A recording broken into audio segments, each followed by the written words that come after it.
Keeping venomous reptiles is an unforgiving hobby, requiring proper training and lots of experience. One simple mistake can be the difference between life and death. Remember, the most venomous snake in the world is the one that just bit you. There are no venomous snakes with training wheels. Just because you see Viperkeeper handle snakes a certain way does not mean you should try it too. Alright, someone in comments on the Thud Takes a Swim video asked to see how we take care of the baby Insularis that were born on the 22nd of May. So we'll do that.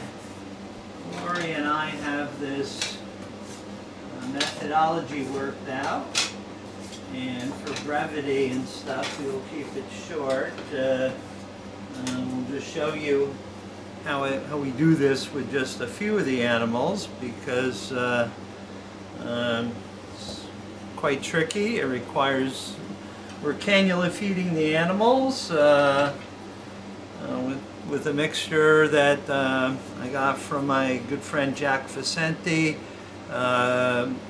who has a colony of coral snakes which is used for venom extraction, making anti-venom.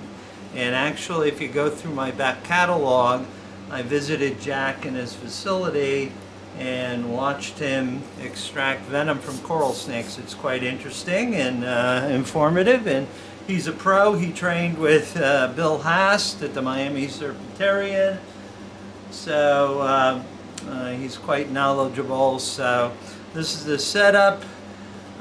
We have a clean surgical towel. We tape it down so it doesn't go anywhere.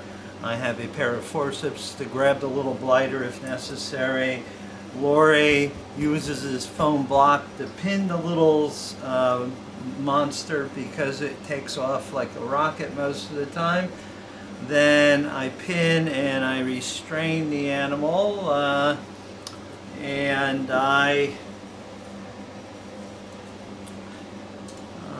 stick the cannula gently as I can down its throat a certain distance, and then inject, depending on the snake, anywhere between 1 mil and 1.5 mil of the food.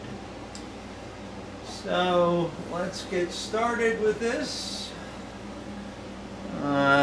We put a backstop back there because when we're doing this, snake hockey almost always ensues. As you can see, it takes off like a little rocket, and we gently restrain it with this, and then, yes, you can bite that, but not me.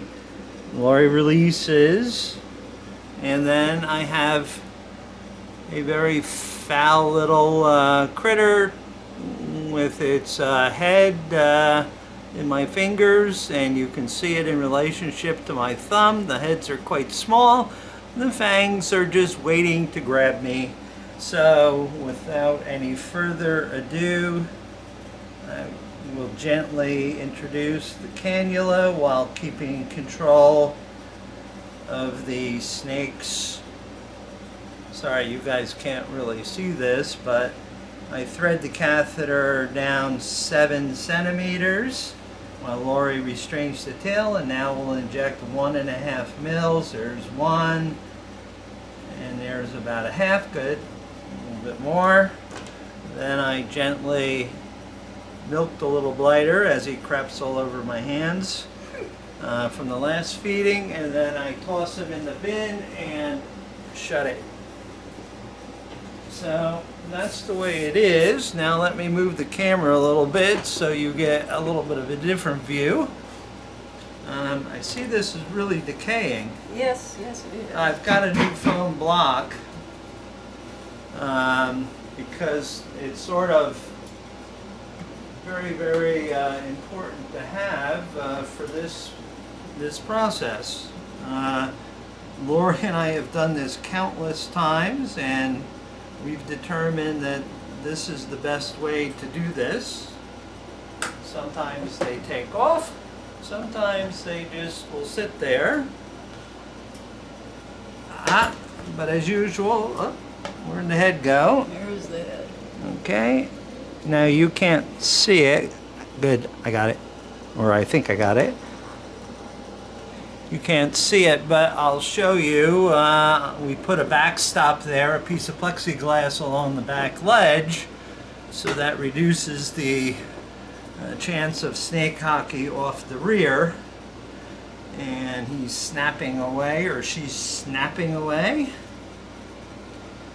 Now, the reason why we do this is because it's actually the least time-consuming.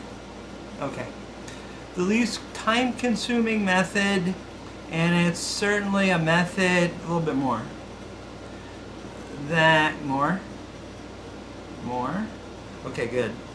Least time-consuming method that we came up with to get food in their gullets so they actually do grow. Otherwise, you know, we've tried crickets, we've tried mealworms, we've tried everything to get them feeding on their own. What they really like is our house geckos, and I can get house geckos. Sometimes it's been really difficult recently. The house geckos, they will eat on their own, and that makes it quite easy. But some of these are good. I got it.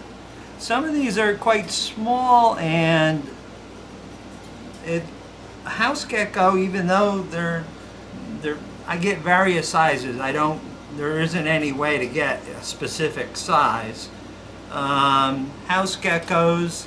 Here, can you guys see this? Let me zoom in so you can see all the fun here. We try to maintain control over the head because they can swing around.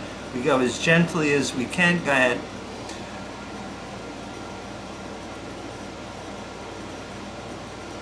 Perfect.